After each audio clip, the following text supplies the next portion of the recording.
ఈ 126వ కీర్తన 2వ వచనంలో మాట గమనించండి. చివరి మాట, అప్పుడు యెహోవా వీరి కొరకు గొప్ప కార్యములు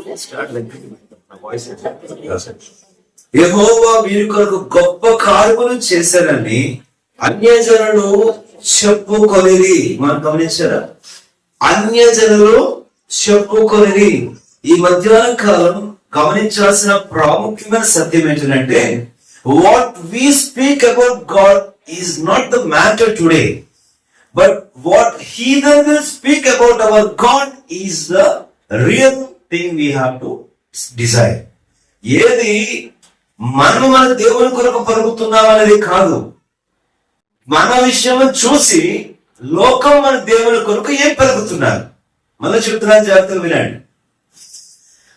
మన విషయమును చూచి, మన జీవితాలను చూచి, స్పష్టంగా గమనించండి మాట, మన జీవితాలను చూచి లోకము మన దేవుని కొరకు ఏమి పలకబోతున్నారు. అర్థమైంది అనుకుంటే కదా. మనం మన దేవుని గురించి ఏమి వివరించబోతున్నాం, ఏమి ప్రకటించబోతున్నాం అనేది కాదు. ఇది ప్రభు స్పష్టంగా చెప్తున్నాడు, in this year let the world speak great things about me because of your life. నీ జీవితమును చూసి లోకము నన్ను గురించి పలకాలి. వారి నోట నా దేవుని గుర్చిన మాట. ఎవరి నోట? విశ్వాసం నోట, లోకపు నోట? లోకపు నోట నా దేవుని గుర్చిన మాట. మర్చిపోబట్టి మాట. ప్రభు ఎంతో హెచ్చరికగా నన్ను కూడా సవాల్ చేసిన సందర్భం ఇది. ఈ ఉదయకాలం తీసుకుని వస్తున్నాను. మనం మన దేవుని గురించి చాలా ప్రకటిస్తాం, ఆరాధిస్తాం. ఓ నా దేవుడు జీవము గలవాడు, నా దేవుడు శక్తివంతుడు, సజీవుడు, ఆశీర్వాదకరమైన వాడు, అద్భుతములు చేయవాడు, శ్రేయస్కరుడు, ఆయన దీవెనభరితమైన వాడు. అనేకమైన మాటలు మన దేవుడి గురించి మనం వర్ణించడం, అనేకమైనటువంటి సంగతులు స్తుతించడం పరిపాటి. కానీ ఈ సంవత్సర కాలం మన నోటి నుండి మాత్రమే కాదు, మనల్ని చూసి వారి నోటి నుండి మన దేవుని గురించి ఏమి స్టేట్మెంట్ ఏమవుతున్నారు, వారు ఏం డిక్లరేషన్ ఏమవుతున్నారు, ఏమి అనౌన్స్ చేయబోతున్నారు. అన్యజనులు వారిని చూసి వీరి దేవుడు వీరి కొరకు గొప్ప కార్యములు చేశారని చెప్పుకొని a great gossip must start among them. They must start speaking with one another. వారు ఒకరికొకరు చెవులు కొనుక్కోవాలా, వారు ఒకరికొకరు చెప్పేసుకోవాలా. నీకు మాట చెప్పాలా, పలానా విశ్వాస జీవితంలో వాళ్ళ దేవుడు అండి, వారు వెంబడిస్తున్న దేవుడు, వారు పూజిస్తున్న దేవుడు, వారు నమ్ముకున్న దేవుడు, వారు ఆశ్రయించిన దేవుడు, వారు గర్వపరుస్తున్న దేవుడు వారి కొరకు గొప్ప కార్యం చేశాడు అని వారి నోటకి చెవికి వినబడితే అదెంత అద్భుతమో, దేవునికి స్తోత్రం కలుగుగా. అది ఆ దేవుని చెవిని పడితే ఎంత బాగుంటది కదా. ఒక సందర్భంలో నేను చాలా సంవత్సరాల క్రితం ఒక పాస్టర్స్ కాన్ఫరెన్స్ లో పుతోనుడు దేవుని గురించి మాట్లాడుతూ, నేను దేవజనని నేను చెప్పుకోవడం కాదండి, నా కోసం అపవిత్రాత్మ చెప్పాలి, అది సాక్ష్యం అంటే అన్నా. ఎవరు చెప్పాలా? కామన్ ఎలా ఉంటుందంటే, ఒక అసిస్టెంట్ పాస్టర్ ఉంటాడు పక్కన. ఈ అసిస్టెంట్ పాస్టర్ పేర్కొంటాడు. అప్పుడు పాత రాజుల పక్కన మంత్రులు భట్రాజులు ఉండేవారు, చూస్తారు. ఏం చేస్తారు ఆ భట్రాజులు? ఈయన లోపలికి వచ్చే ముందే రాజ మహేంద్ర రావికోడి తేజ అని మాట్లాడుతుంటాడు. ఈయన కూడా అన్నగారు వస్తున్నారు, అయ్యగారు 9 వారాలు ఉన్నాడు, 3 వారాలు ఉన్నాడు అని ఈయన చెప్తే, అవునా అని వీళ్ళు. నేనన్నా పౌరు దారిలో పోతే ఎవరు చెప్పారండి? ఎవరు చెప్పారు? ఆ దైవం పుతోను దైవం పట్టినటువంటి ఆమె, వీరు సర్వోన్నత దేవుని దాసులు, వీరు మీకు రక్షణ మార్గం బోధిస్తారా? బ్రహ్మాండం ఉంది కదా మన ముందు. మొర్దెకై గుర్రం ఎక్కితే, హామాను కాదండి, ఎవరు గుర్రం ఎక్కితే? మొర్దెకై యొక్క బానిస గుర్రం ఎక్కితే, ఒక ద్వారపాలకుడు గుర్రం ఎక్కితే, రాజు యొక్క ఆఫీసర్ ముందు నడిచి, నేను అనుకుంటున్న ఆఫీసర్ రామాయే కదా, అంతకంటే ఎవరున్నాడు పెద్ద ఆఫీసరు? ఒక అధికారి ముందు నడిచి అంటాడు, రాజు గర్భర్చన వీక్షించడానికి ఇలా జరుగునని వాడు ముందు అనౌన్స్ చేస్తా పోతున్నాడు. ఈ సంవత్సరం దేవుడు నీవు నేను సామాన్యమైన వారిగా ఉంటేనే కనుమరుగైపోతుంది కదా, దుఃఖితులమై గోడపెట్ట కట్టుకుంటుంది కదా, దుని మోసుకొని ఏడ్చుకుంటుంది కదా. ఆ దేవుడు మన దీన స్థితిని చూచి కరుణించి మనం దర్శింపదిగా వచ్చిన వేళ, ఆయన మనం పరామర్శించి మనను తాకిన వేళ, ఆయన మన పరిస్థితులను ముట్టిన సందర్భాన మన జీవితంలో కనుక మన ముందు దండోగా వేయబడుతుంది, మన ముందు ఆర్భాటంగా చెప్పబడుతుంది. మన నోటితో కాదు కానీ చూసిన లోకం నోటితో. వేరే దేవుడు సామాన్యుడు కాదు, వేరే దేవుడు సజీవుడు. నిలబడదామా దేవుని కోసం? ఆశ ఉందా? నేను వినాలి ప్రభు, ఈరోజు ఈ సంవత్సరం వినాలి. నాకు ఒక్క మాట ఇలా చెవుని పడాలి. నా స్నేహితులు, ఇరుగు వారు, నా చుట్టూ ఉన్న వారిని చూసి దేవుడు చేసిన వారిని చూసి ఆహా అన్నవారు, నన్ను సాంస్కాస్పదంగా చేయబడిన చేసుకున్నవారు, నన్ను గుర్చి హేళనగా పలుకున్నవారు, వారి దేవుడు వారి కొరకు గొప్ప కారణం చేసినని చెప్పుకున్న సందర్భం రావాలి. అది నా నోటి నిండా నవ్వు కలిగించు. కొన్ని ఉదాహరణ జ్ఞాపకం చేద్దామా? మొదటి ఉదాహరణ చేసినట్టు దేవుని వాక్యముల నుంచి, ఇట్లు లోకము దేవుని గురించి సాక్ష్యం ఇచ్చిన అద్భుత సందర్భాలు. యెహోషువ గ్రంథం 2వ అధ్యాయం. యెహోషువ గ్రంథము 2వ అధ్యాయం. ఆ గోడ మీద ఉంది, ఎవరు ఆమెను పెద్దగా పట్టించుకోరు. ఆమె అందరికీ కూడా ఒక ఆట వస్తువు, ఒక ఆట బొమ్మ, ఒక వాడుక వస్తువు.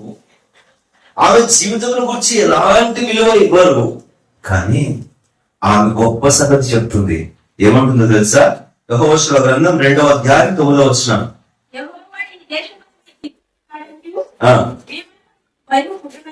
యెహోవా ఈ దేశమును మీకు ఇచ్చుచున్నాడు, నీవు మీ వలన మాకు భయము పుట్టిన నీవు, నీ భయము వలన ఈ దేశ నివాసులకు అందరికీ ధైర్యం వచ్చేది నీవు నేను ఎరుగుదును. మీరు ఐగుప్తు నుండి వచ్చినప్పుడు మీ ఎదుట యెహోవా ఎర్ర సముద్రపు నీరును ఎలాగో ఆరిపోజేసినో, యోర్దాను తీరమునున్న అమోరీయుల 2 రాజులైన సీహోనుకు ఓగుకు మీరు ఏమి చేసిరో, అనగా మీరు వారిని ఎలా నిర్మూలన చేసిరో ఆ సంగతి మేము వినినప్పుడు చదవాలా మేము వినినప్పుడు మా గుండెలు కరిగిపోయాను. నేను దేవుడని యెహోవాయే, ఆకాశమందును కింద భూమి ఎందును దేవుడే. మీ ఎదుట ఎట్టి మనుషుల కలిగి మాత్రం ఉండదని బతుకుతున్న వారు దైవజనుడు కాదు, ప్రవక్త కాదు, ఇశ్రాయేలుడు కాదు, యూదుడు కాదు, భక్తుడు కాదు, ఒక వేశ్య, ఒక రాహము వెలుగుతుంది. దేవుని బిడ్డలు మనల్ని చూసినప్పుడు పాపములో మునిగి తేలుతున్న వారు మన దేవుని గురించి వినప్పుడు ఆ వారి నోట, అయ్యా మేము కూడా మీ దేవుడి ఎందుకు వస్తామయ్యా, ఎందుకంటే మీ దేవుడు సామాన్యమైన వాడు కాడు. నీ పక్షమున యుద్ధము చేసిన వాడు, నీ పక్షమున విజయాలు కలుగజేసిన వాడు, నీ పక్షమైన శత్రువులను వెలగొట్టిన వాడు, ఆ దేశ జనులందరినీ నీ పక్షం నిర్మూలన చేసిన నీ దేవుడిని యెహోవా ఉన్నాడే. ఆయన శౌర్యం, ఆయన పరాక్రమం, ఆయన స్థూలత్వం, ఆయన శ్రేష్టమైనటువంటి బాహు మీకు అండగా ఉన్నది చూసారా? అది అంతా వినడం మా గుండెలు ఏమైపోయినాయి? కరిగిపోయినాయి. ఏమి యెహోషువ హుంకరిస్తే కరిగిపోయిందా రాహాబు గుండె? ఎవడి వీరందరూ కలిసి ఏమన్నా గట్టిగా భయపడితే భయపడిపోయిందా? నువ్వు భయపడితే భయపడిపోయిన వాళ్ళు కాదు కావాల్సింది. నేను వీసాలు తిప్పేస్తాను, త్వరగా కొట్టేస్తాను, నాకున్న మందబలం చూపించేస్తాను, నాకున్న అధికారత్వం చూపించేస్తాను, నాకున్న డబ్బు గర్వం వాడేస్తాను, నాకున్న సెక్షన్లు కొట్టేస్తాను, లేకపోతే ఇవన్నీ చూపించేస్తే వారు గడగడ లాడించేస్తానంటే ఏముండదు. ఆకులు కూడా కదలవు. నీ దేవుని అడ్డం పెట్టుకో, ఆయనను బట్టి వారి గుడ్డలు ఏమైపోతాయి? కరిగిపోతాయి. మీరు సామాన్యులే, కానీ మీ దేవుడు సామాన్యమైన వాడు కాడు. You are very simple, feeble, ordinary, weak persons, but the God who is with you is a great and mighty God. ఇది లోకం గుర్తించాలని నా ఆశ, అట్లా జీవితాలని నీ ఆశైనా. ప్రభువా, ఈ సంవత్సర కాలం ఇశ్రాయేలుల దేవుడవ, నాకు నువ్వు దేవునిగా ఉండాలి, నీవు నా దేవుడు కావాలి, దేవుడు మన దేవుడు తెలుసా, నీవు చాలా స్వల్పం. ఆ సందర్భం చెప్పాలంటే రాహాబు ఈ సందర్భం చెప్పినప్పుడు ఎంత ధైర్యం తెలుసా, అసలు ధైర్యం ఎవరికి వచ్చింది తెలుసా, మాటలు ఆ వేగుల వారి మాటలు తీసుకొచ్చి రాజా సంక్రమించండి అన్నా ఎవరు ఏ అన్నా, మోషే అన్న కాదు, మోషే వెళ్ళిపోయాడు అప్పుడే, జస్ట్ పాజిటివే. ఇప్పుడు ఎవరు న్యూ లీడర్, ఎవరు యెహోషువ. ఈయన న్యూ లీడర్. ఇప్పుడు ఈయనకి యుద్ధాలు చేయాలంటే భయం. ఇప్పుడు ఈయనకి ఎలా పోవాలా, నేనేదో చేతుల మీద నీళ్లు పోసుకుందాం అనుకుంటే చేతుల మీద నీళ్లు పోసుకునే నాకు తల మీద నూనె పోసేసాడు. ఏం చేశాడు చెప్పండి, మోషే చేతుల మీద నీళ్లు పోసి బతుకు చాలే అనుకుంటే దేవుడు ఏం చేశాడు, సరిపోదు నాన్న, నేనేం చేస్తాను, నీ తల మీద నూనె పోసేస్తా, అంటే నేను అభిషేకిస్తా, నేను లేఖనం చేస్తా, నేను పరిచారకుడు ఉంటాను. ఆయన నీవు పరిచారకుడు ఉన్నావు కాబట్టి నేను ఏం చేస్తాను, నేను జనముల మీద అధికారిగా చేస్తాను, నేను తగ్గించుకునేదో అని చెప్పి అట్లా బతికిస్తున్నాను. ఆ తగ్గింపుగా చూస్తాను, బలిష్టమైన చేతి కింద దీనవంశుడై ఉంటే మీ కనుక నేను ఏం చేస్తాను, నా జనుడు నడిపించిన నాయకుడిగా చేస్తానన్నాడు. నేను అయిపోతా యెహోషువ తర్వాత నేను కాదా అనలే. ఇప్పుడు ఆ యెహోషువ చాలా భయపడుతుంటే ఆ యెహోషువతో పలికిన మాటే ఈ సంవత్సరం మన మోటా కార్డ్ ఏంటి, నీవు నడుచు మార్గవంతుడిలో నీ దేవుడిని యెహోవా నీకు భయపడకు, మోషేతో నీకు కూడా తోడుగా ఉంటారంటే ఇంకా యెహోషువకు ఉంటే గట్టిపడట్లే. ఎట్ట ప్రభువా, మోషే ఉంటే ధైర్యం, పెద్దోడు పెద్ద దిక్కు నాయకుడు పాస్టర్ గారు ఉంటే వెనకాల ధైర్యంగా వెళ్ళిపోతా ఉంటారు. ఓ రోజు నన్ను ఇంకో సోదరుడిని ఒక ఊరు వెళ్ళమన్నారు, పలాస దగ్గర పర్లాకి మీద ఉంటూ ఉంటారు. అక్కడికి మీరిద్దరు పోయిన పరిచయం అన్నారు.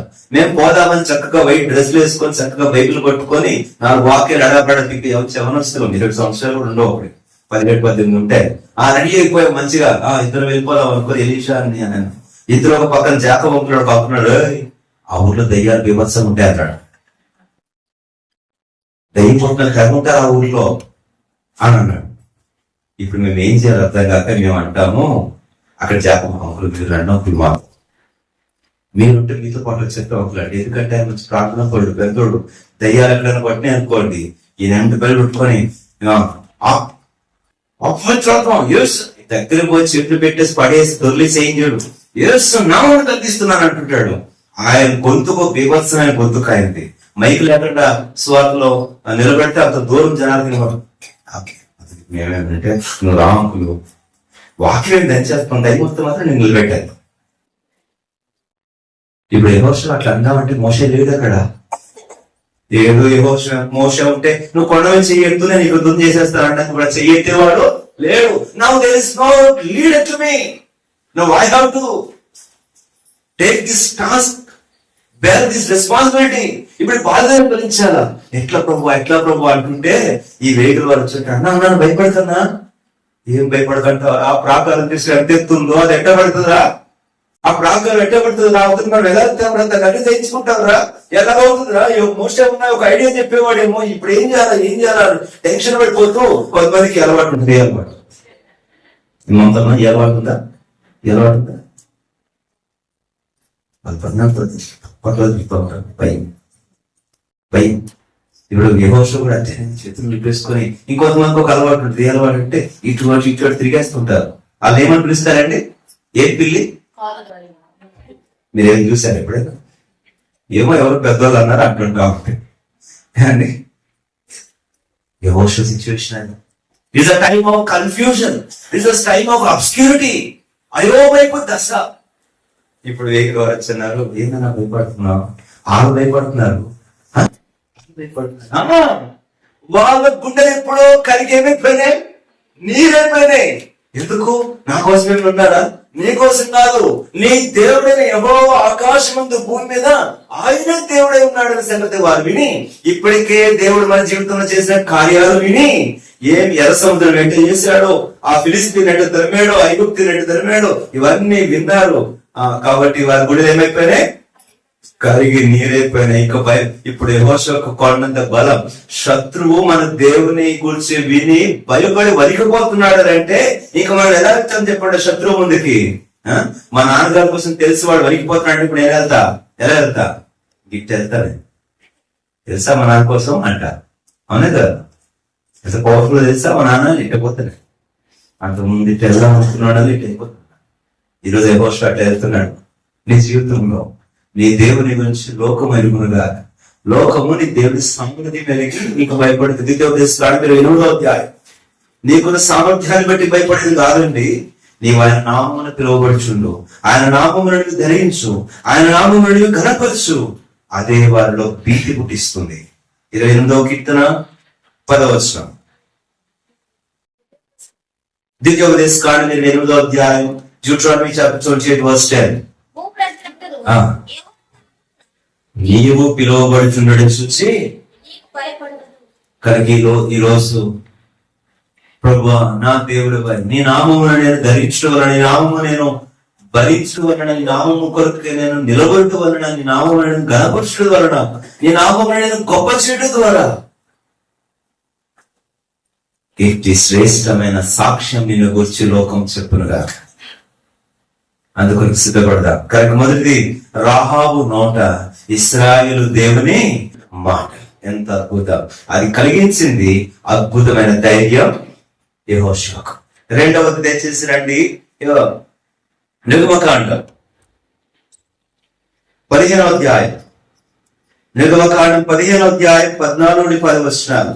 క్లుప్తంగా మనం 3 సంగతులు జ్ఞాపకం చేస్తాను, ఎక్కువ వివరించను. నిర్గమ 15:14 నిర్గమకాండం 15వ అధ్యాయం 14వ వచనం. జనమును విని దిగులు పడును, ఫిలిష్తీయుల నివాసులకు వేదన కలుగును, ఎదోము నాయకులు కలవరపడుతురు, మోయాబు బలిష్ఠులకు ఏమి పుట్టును, వణకు పుట్టును, కనాన నివాసులందరూ దిగులుండి కరిగిపోవుదురు, భయము అధిక భయము వారికి కలుగును. ఎందుకో తెలుసా? యెహోవా నీ ప్రజలు అందరికి చేరు వరకు, నీవు సంపాదించిన ఈ ప్రజలు అందరికి చేరు వరకు నీ బాహుబలము చేత పగవారు రాత్రి వలె నీవు నీ ప్రజలను తోడుకొని యెహోవాని స్వాస్థ్యమైన కొండ మీద నా ప్రభువాని నిర్మించుకున్న చోట నీ చేతులు స్థాపించిన పరిశుద్ధ ఆలయమందు వారిని. నీ జీవితంలో ఇప్పుడు రెండవ సాక్ష్యం ఇక్కడ జ్ఞాపకం చేసుకుంటే, ఇశ్రాయేలు కొరకై దేవుడు చేసిన కార్యమును బట్టి ఐగుప్తీయులు వణికారు, ఫిలిష్తీయులకు వేదన పట్టింది, మోయాబీయులకు ఆ దిగులు పట్టింది, కనాన నివాసులు అందరూ కరిగిపోతున్నారు. ఎందుకు అంటే ఇశ్రాయేలుల దేవుడు భయంకరులకు దేవుడు. తనను ఆశ్రయించిన వారి పక్షమున ఆయన విమోచించడానికి జరిగించిన కార్యములు ఆశ్చర్యములు. ఎంత భీకరుడైన ఫరో అయినా కూడా హ్యాస్ టు బి ట్రబుల్. నువ్వు భయపడుతున్నావా ఫరోకు? ఎంత ధైర్యం అండి! ఒకప్పుడు అదే ఫరోకు భయపడి పరిగెత్తి మిద్యాను పోయి ఆడో పిల్లలు చేసేసుకుని అక్కడే 40 సంవత్సరాలు నడిపేసిన మోషే ఇప్పుడు తిరిగి వచ్చి ఇంటికి వచ్చి యెహోవా ఇలాగ సెలవిస్తున్నాడు, నా జనులు పోని అంటున్నాడు. అప్పుడు ఏమైంది? 40 సంవత్సరాల క్రితం ఆ ధైర్యం ఇసుకలో పాతేసిన రోజు పారిపోలే. ఇప్పుడేమన్నాడు? నా దేవుడిని యెహోవా సెలవిస్తున్నాడు, నా జనులను పోనీ. ఎందుకు పోనిస్తాను? పోనీవా? అయితే చూడు కార్యం పెట్టే ఉంటుందో. ధూళి రేపితే పేరు కొడితే ఇక చూడు మామూలుగా లేవు. కప్పలో చిట్టి మీద పడితే ఇక అదిరిపోతుంది. దద్దుర్లు కొట్టి ఒళ్ళు వాచిపోతే ఇక వాడు వరకుపోక మళ్ళా కేకలేస్తున్నాడు. వడగండ పడి అక్కడక్కడ సర్వం నాశనం అయిపోతుంటే ఇక వారి పరిస్థితి ఎలా ఉంటుంది? త్రాగ నీళ్లు లేకుండా పోతే ఇక వారి జీవితం ఏమైపోతుంది? దేవుడు వణికిస్తున్నాడు. తన ప్రజల కొరకై, తన ప్రజల మూర్ఖులు విని, తన ప్రజల నిట్టూర్పును విని మనం జ్ఞాపకం చేశారు. నిర్గమకాండం 2వ అధ్యాయం 25వ వచనం. యెహోవా ఇశ్రాయేలుల హింసను చూచెను, ఆయన వారిని లక్ష్యము ఉంచెను. ఆయన వారిని లక్ష్యం ఇస్తే ఎవరికి కదిలిపోయింది చెప్పండి? ఎవరికి కదిలిపోయింది? మొత్తం ఐగుప్తులు కదిలిపోయింది. నువ్వేడువు, నీ శత్రువుకు వరకు పుట్టేస్తుంది. ఎందుకంటే నీకన్నిటిని చూడగలిగేవాడిని దేవుడు కాదు, ఆయన ఉండగలిగేవాడు. తన ప్రజలని తూర్పును వినిస్తుంటే మూలుగులు మునుగుతుంటే చూసిన దేవుడు ఏం చేశాడు? ఫరో సైన్యాన్ని, ఫరో అంతఃపురాన్ని పునాదులతో కూడా గడగడలాడించేశాడు. ఇక చివరికి చేతులెత్తి దండం పెట్టి మీ దేవుడిని సేవించడానికి వెళ్ళిపోండి, మా బుద్ధి ఇంకా. ఇంట చావు తాండవమాడుతుంటే, ఇంట మరణ దూత విహరిస్తుంటే, ఆ గోషేను దేశములో గమనించారా? దేవుని ప్రజలకు వెలుగు ఉంది, క్షేమం జీవం ఉంది. అటు ఐగుప్తులో కట్టిగా చీకటి ఉంది. నీ దేవుడు పని చేయబోతున్నాడు. నీ దేవుడు ఆ ఇశ్రాయేలు అలనాటి దేవుడు ఈ రోజు ఆయన సజీవుడు కాడా? ఆనాటి ఫరో నోట దేవుని గురించిన మాట వినబడినట్లు ఈ రోజు నీ చుట్టూ ఉన్న శత్రువుల నోట దేవుడు తన గురించిన సాక్ష్యం పుట్టించుకోలేడా? ఊరకుండుడి, నేను దేవుడినని తెలుసుకోండి. అన్ని జనులలో మీరు నన్ను మహిమోన్నతునిగా కనపరచుడి అన్నాడా? 46వ కీర్తన 10వ వచనం, ఊరకుండుడి, నేనే దేవుడినని తెలుసుకోండి. అన్ని జనులలో నన్ను నేను మహిమోన్నతునిగా ఏం చేసుకుంటాను? I will prove as a lofty one among heathen. చదువుతారన్నమాట గట్టిగా. అన్ని దినాల్లో నేను మహోన్నతుడనగుదును, మీరు చెయ్యండి అన్నాడా? నేను చేసుకుంటాను అన్నాడా? నువ్వు ఊరుకుంటే చాలు, నువ్వు విశ్వసించు. ఊరుకుంటుడి అనే మాటకు అర్థం ఏంటి తెలుసా? Stand still. దాని ఒరిజినల్ లాంగ్వేజ్ ఏమిటంటే టేక్ యువర్ హ్యాండ్ బ్యాక్. నీ చెయ్యి వెనక్కి తీసుకో. You are doing some activity కదా, you just take your hand back.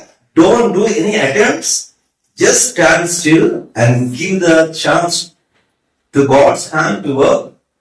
He will prove how great He is.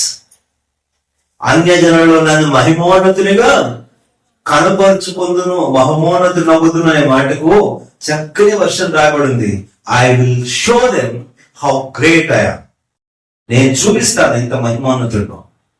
నా సహోదరి సహోదరుడా, నీ దేవుని పక్షమున నీవు నిలబడి, నిజంగా నీ దేవుని ఘనపరిచి, ఆయన ఆత్మల కొరకు నిలబడి, నిజంగా ప్రతిష్ఠితలో నిలబడి, ప్రత్యేకతలో నిలబడి, పవిత్రతలో నిలబడి, ఆయన నామాన్ని ఘనపరచడానికి కందరం వంచుకొని, రాజీ పడకుండా, తల వంచకుండా, మోమాటలుగా పోకుండా, ఎక్కడ నీ జీవితంలో అపవిత్రతలు తావు ఇవ్వకుండా విమోచించబడితే, గొర్రెపిల్ల రక్తం కింద ప్రోక్షించబడితే, ఫరో కథలకు ఏమవుతాడండి? ఫరో దండం పెట్టుకు ఏం చేస్తాడండి? రక్తం కింద వస్తే ఫరో దండం పెట్టేస్తాడు. ఆ గొర్రెపిల్ల రక్తం ప్రోక్షణ నువ్వు వస్తే అక్కడ ఫరో ఏమైపోతే చెప్పండి? ఇంకా హ్యాండ్స్ అప్ అంటాడు అంతే. నువ్వు రక్తం కిందకి ఇంకా రాలేదు, అందుకే ఫరో చేతులు ఎత్తట్లేదు. ఎప్పుడు గొర్రెపిల్ల రక్తం కిందకి ఇశ్రాయేలు వచ్చారో అదే లాస్ట్. ఇంకా వాయిదాలు లేవు, ఇంకా వాయిదాలు లేవు. నువ్వు రక్తం కిందకి పూర్తిగా రావాలి, నువ్వు శుద్ధతరానికి పూర్తిగా రావాలి, నువ్వు ప్రతిష్ఠితరానికి పూర్తిగా రావాలి. ఒక చక్కని మాటగా నేను వింటూ వచ్చాను. ప్రతిష్ట ప్రార్థిస్తే ఏముంటుంది చెప్పండి? తిష్ట అంటే దాని అర్థం ఏంటి?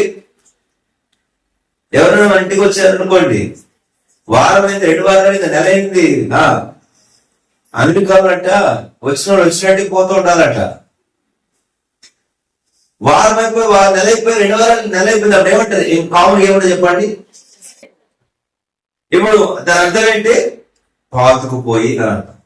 దానికి అనే అక్షరం పవిత్రతలో ప్రాధాన్యత ఏముంటుంది చెప్పండి? అది పవిత్రుడైన దేవుని కొరకు నువ్వు తిష్ట వేసుకొని కూర్చో, పవిత్రతలో తిష్ట వేసుకో, పరిశుద్ధతలో తిష్ట వేసుకొని కూర్చో. నేను ఇది వదిలిపెట్టి రానని చెప్పు. యోబు అన్నట్టుగా నేను నా యథార్థతను విడవను. అప్పుడు ఫరో అక్కడితో సమాప్తం అంటాడు. నీ దేవునికి నమస్కారం, నీకు నమస్కారం, మీరు బయలుదేరండి, తొందరగా బయలుదేరండి. నేను ఇంకా ప్రతిష్ఠితున్నట్టు ఆ రక్తం కిందకు రాకపోతే కార్యం చూడలేవు. ఎక్కడో ఇంకా ఇది అద్వితత ఉంది, దోషం ఉంది. నువ్వు నమస్కరించకపోయినా, నువ్వు గౌరవించకపోయినా ఎక్కడో నువ్వు చెప్పగానే ఇండైరెక్ట్ గా గౌరవిస్తున్నావు. అపవాదికి, సాతానుకు, దేవతలకు, దేవుళ్లకు, అపవిత్రతలకు ఇండైరెక్ట్ సపోర్ట్లు ఇస్తున్నావు, కాంప్రమైజ్డ్ స్టేట్మెంట్లు చేస్తున్నావు. God can't work. దేవుడు పని చేయలేడు. మేము ఈ ప్రతిమకు నమస్కరించాం, కాలిపోయినా సిద్ధం, బూడి వేయడానికి కూడా సిద్ధం. నిలబడగలిగితే వాళ్ళు కూడా మా దేవుడు రక్షించును అని ఆపేలా, ఒకవేళ రక్షింపకపోయినా కూడా మేము సిద్ధమే. అంటే దీనికి అర్థం విడిపించబడడానికి, మన జీవితాల్లో శ్రమ నుంచి తప్పించబడడానికి నా దేవుడు కాదు, శ్రమలో కాలిపోవడానికి అప్పగించేసిన ఆయన దేవుడే. బూడిదైపోవడానికి అప్పగించేసినా కూడా ఆయన దేవుడు. అక్కడ అద్భుతంగా అంటారు, ఒకవేళ తప్పింపకపోయినను రక్షింపకపోయినను రాజా పూజింపము. భక్తి ఉంటే ఏ స్థాయి ఉండాలి, ఏ స్థాయి ఉండాలి తెలుసా? విడిపిస్తే దేవుడు, విడిపించకపోతే దేవుడు కాదు. నాకు ఇప్పుడు ఇక్కడ ఉపకారం చేస్తే దేవుడు, ఉపకారం చేయకపోతే దేవుడు కాదు. మేలు చేస్తే దేవుడు, కీడు చేస్తే దేవుడు కాదు. ఆయన కీడు చేసినా దేవుడే.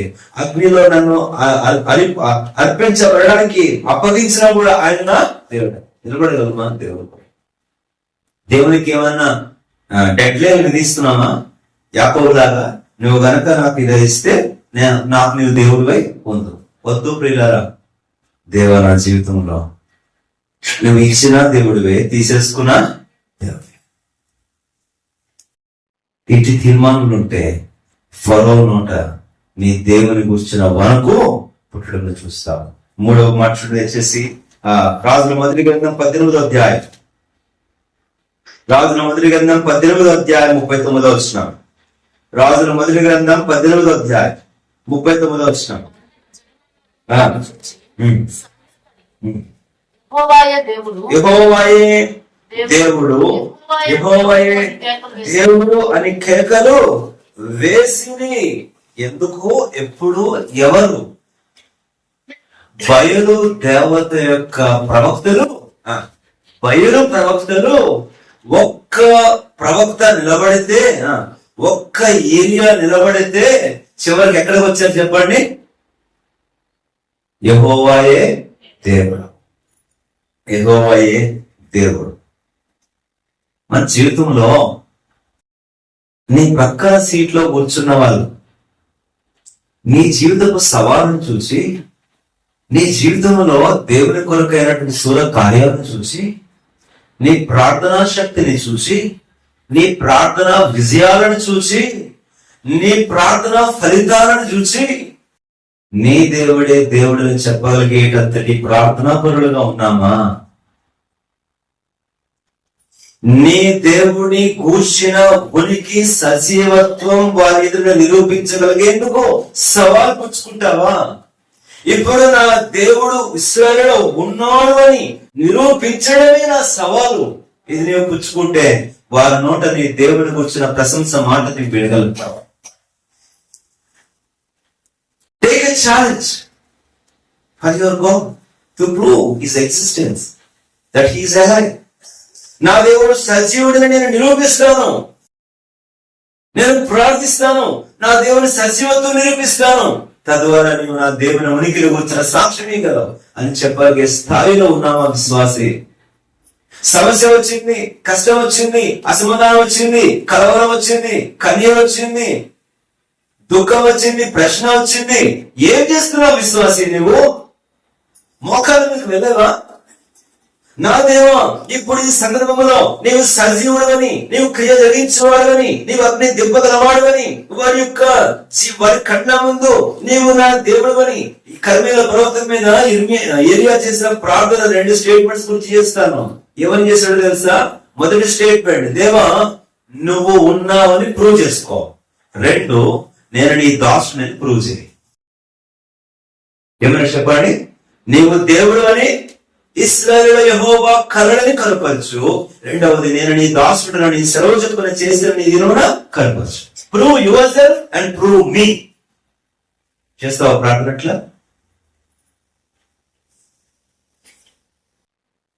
ధైర్యం ఉందా? ప్రభువా, నేను నీ బిడ్డను, నిన్ను అంగీకరించిన నీ విశ్వాసిని, ఇదిగో నీ ఉనికి నువ్వు కనపరుచుకో. అదే సమయంలో నేను ఎవరినో కూడా నిరూపించు. అంత అద్భుతం అండి. ఒక్కటే కాదు, యెహోవాయే దేవుడు అన్నవారు యెహోవా దేవుని ప్రవక్త ఏలియా అని కూడా అంటారు. నీ దేవుడు సజీవుడు అని చెప్పిన వారు నీవు ఆ దేవుని నిజమైన భక్తులు అని కూడా అనాలి. నీ భార్య అనాలి, నీ భర్త అనాలి, నీ బిడ్డలు అనాలి, నీ పెద్దలు అనాలి, నీ ఊరు అనాలి, నీ స్నేహితులు అనాలి. ఏం చెప్పలేకపోతున్నారే నీ భక్తిని గురించిన సాక్ష్యం? నీవు ప్రార్థిస్తే నీ దేవుడు దిగి వచ్చేస్తాడని చెప్పలేకపోతున్నారే? నీవు ప్రార్థిస్తే నీ దేవుడు నిన్ను నిరూపిస్తాడు అని వారు ఎరగలేకపోతున్నారే? ఏరియా ఇప్పుడు ఎవరి దగ్గరకు వెళ్ళి నేను బ్రదర్ వచ్చి ప్రార్థన చేయండి ఏరియా రండి బ్రదర్ మన నలుగురు కలిసి ప్రార్థన చేద్దాం. నేను ప్రార్థిస్తే ఆకాశాలు విప్పబడతాయి, నేను ప్రార్థిస్తే ఆకాశాలు మూయబడతాయన్న నిశ్చయిత మన వంటి స్వభావం కలిగిన మానవుడిని ఏరియాకు ఉంది. మనకి ఎందుకు లేదు అంటే మనం ఆ దేవుని ఏరియాలో కాదు, దేవుని ఏరియాలో మనం కాదు. మన దేవుడు ఆయనే, కానీ దేవుని ఏరియాలో మనం మాత్రం కాదు. లియోనార్డో రావెన్హిల్ అనేటువంటి ఒక గొప్ప దైవజనుడు, రివైవలిస్ట్ స్పీకర్ ఆయన మాట్లాడినాడు. చాలా సార్లు మనం ప్రార్థన చేసినప్పుడు గిదియోను దేవా, అబ్రహాము దేవా, ఇస్సాకు దేవా, యాకోబు దేవా, ఎలీషా దేవా, సంసోను దేవా, దావీదు దేవా అంటాం కదా. ఆ ఏరియా దేవుడు, అబ్రహాం దేవుడు, ఇస్సాకు దేవుడు అక్కడే ఉన్నాడు. కానీ ఇప్పుడు అట్నుంచి ఒక వాయిస్ వస్తుంది పరలోకం నుంచి, దేవుని ఏరియా ఎక్కడ, దేవుని అబ్రహాం ఎక్కడ, దేవుని ఇస్సాకు ఎక్కడ, దేవుని ఎలీషా ఎక్కడ? ఏరియా దేవుడు అక్కడే ఉన్నాడు. మరి దేవుని ఏరియా ఏది? దేవుని అబ్రహాం లేవి, దేవుని ఇస్సాకు లేవి, దేవుని ఎలీషా లేవి, దేవుని సంసారం లేవి. ఆ భక్తి చేసిన వారు, ఆ ఔన్నత్యంలో జీవించిన వారు, ఆ సవాలు తీసుకున్న వారు, వర్షించుకున్న వారు ఏవి? Where is God of where is there he is, but where is Elijah's of God అన్నాడు ఆయన.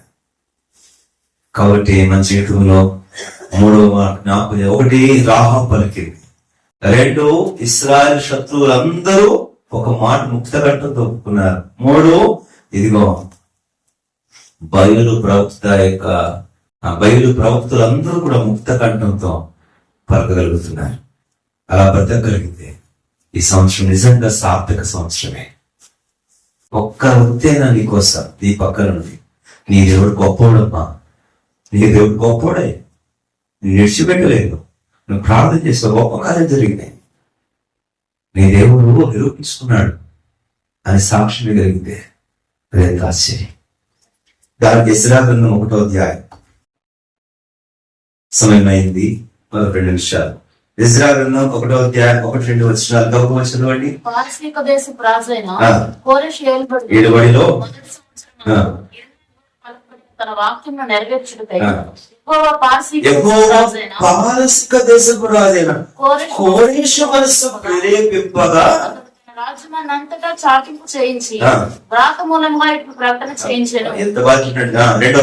పారసీక దేశపు రాజైన కోరెషు ఒక్కసారి గమనించి, ఇశ్రాయేలు దేశపు రాజైన కాదు, యూదా దేశపు రాజైన కాదు. వారి వ్యక్తిగత గొప్ప లేదండి, వెంట లేదండి, వెంట కాదండి.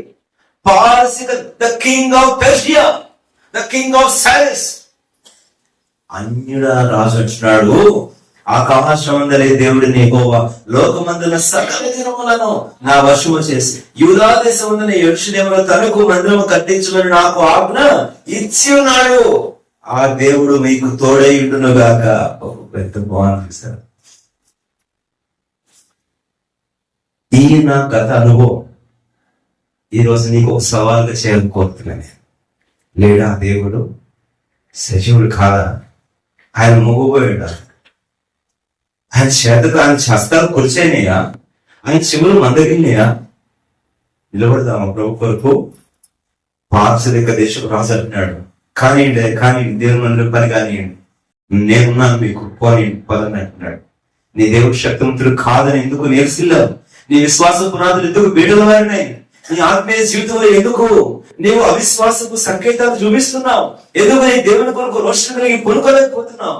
ఎందుకు నీ దేవుని కొరకు సూర కార్యాలు జరిగించేందుకు కొరకే నిలదొక్కోలేకపోతున్నావు? నీ అవిశ్వాసం ప్రార్థనలు సార్థకం కావలేదు కదా. వారి అవిశ్వాసమును బట్టి ఆయన అక్కడ ఏ ఆశ్చర్య కార్యం అద్భుతం లేకపోయాను. చివరిగా ఒక మాట చదువుతాను, ఇది చివరి మాట. దానియేలు గ్రంథం బెల్షస్సరు, దానియేలు గ్రంథము 3వ అధ్యాయం 28-29 వచ్చిన చదవండి. ఇక నేను ఎక్కువ వివరించాను అంటున్నాను కానీ వివరిస్తున్నాను. దానియేలు గ్రంథం 3వ అధ్యాయం 28-29 వచ్చిన. నెబుకద్నెజరు వీరి దేవుడు కూషానుడు రక్షించాను. వారు తమ దేవుని కాక ఏ దేవుని నమస్కరింపకయు సేవింపకయు ఉందమని తమ దేహములను అప్పగించి రాజుకు ఆజ్ఞను వ్యర్థపరచు కాగా నేను శాసనం నియమించుతున్నాను. ఏదనగా సమర్థుడు దేవుడు కాక ఏ దేవుడు లేడు. ఎంత బాగుంటుందండి వింటే అనుకుంటున్నా నుంచి, ఎంత బాగుంటుందండి ఆ మాట వింటే. దేవుడు సమర్థుడు, సజీవుడు. నేను విశ్వసించి నిలబడి ప్రభు కొరకు, మరింత విశ్వాసంతో ప్రభు కొరకు నిలబడు. 6వ అధ్యాయం ఒక వచనం చదువుదాం. 6వ అధ్యాయం 25వ వచనం చదవండి. 6:25 అందరూ కలిసి చదువుతాం చాలు. అప్పుడు రాజుకు దర్యావేశం లోకమంతా నివసించు సకల జనులకును రాష్ట్రములకును ఆయా భాషలు మాట్లాడు వారికి నిరాగ్రహించను. మీకు క్షమాపణ కలుగును గాక. నా సముఖమున నియమించినదేమనగా నా రాజ్యములని సకల ప్రభుత్వములైన నివాసులు దానియేలు యొక్క దేవునికి భయపడచ్చు, ఆయన సముఖమున వరకు చూడవలను. ఆయనే జీవముల దేవుడు, ఆయనే ఇవ్వమంటు వాడు. ఆయన రాజ్యం నాశనం కానేరు, ఆయన ఆధిపత్యం తుదమంటుకుంటున్నాను. ఆయన విడిపించువాడును రక్షించువాడు అయింది. పరమదును భూమిలను సూచక్రియలు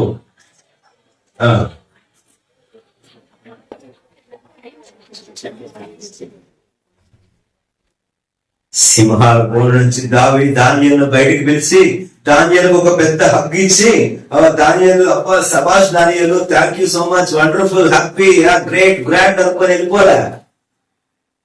ఇంత చూసిన తర్వాత దానియేలు సింహాల నోటి నుంచి తప్పించబడి చూసిన తర్వాత దానియేలు దేవుని కోసం ప్రకటించబడి నేనెట్లా ఉండగలను?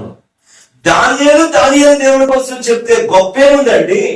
దానియేలు దేవుడి కోసం దానియేలుని సింహాల బోరులో పడేయడానికి తాకీదు రాసిన రాజు నోట్లో చెప్తుంటే ఎంత బాగుంటుంది చెప్పండి.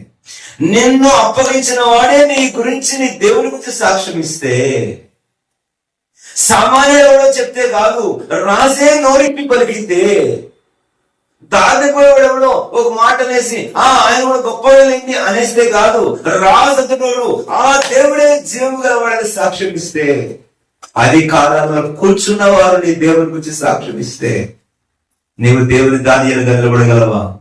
సింహాల బోర్నా కోసం కనిపెట్టిన తూర్పు తట్టు ద్వారం తెరిచి కిటికీ తెరిచి ప్రార్థించడం మానను నేను, నా మోకాలు మానను మోకరించగలిగితే నీ దేవుడు వారి నోటి నుంచి తన కూర్చున్న మాటతో తెలుసుకోగలడు. మోకరించండి, ప్రార్థిస్తాను. దేవా, ఈ సంవత్సరం ఒక్క అవకాశం వల్ల నాకు ఇవ్వ, నిన్ను రుజువుపరిచే అవకాశం, నిన్ను గనపరిచే అవకాశం, నిన్ను గురించి అద్భుత సాక్ష్యం అవకాశం. నా ఇంట నా బయట, నా ఇంట నా బయట, నా విరోధుల నోట, నా పగవారి ఇంట, నన్ను దూషించే వారి నోట నా దేవుని గురించిన మాట ఈ సంవత్సరం వినబడాలి ప్రభువా. నేను నిలబడతా నీ కోసం. నా ద్వారా నీకు పేరు కలగాలి, నన్ను బట్టి నీకు సాక్ష్యం మారుపోగాలి, నీ గొప్పతనం ఏంటో ఈ లోకము ప్రకటించాలి. అందుకు నన్ను సిద్ధపరచు ప్రభువా. బ్రతుకులో ఒక్కసారైనా నన్ను చూసి నీ దేవుడు గొప్పవాడు, నీ దేవుడు సజీవుడు, నీ దేవుడు ప్రేమామయుడు, నీ దేవుని బట్టే మేము ఇలా ఉన్నాం అని వారు చెప్పగలిగితే ఎంత మహిమ, ఎంత గంభీరం. అట్టి గొప్ప దినము కొరకు సిద్ధపరచమని దేవుని అడుగుదామా? ఈ సంవత్సరం అంతటిలో ఎట్టి మాట అన్యుల నోట, శత్రువుల నోట, నా పగవారి నోట, నా పొరుగువారి నోట నేను వినేట్లుగా నన్ను సిద్ధపరుచున్నాను.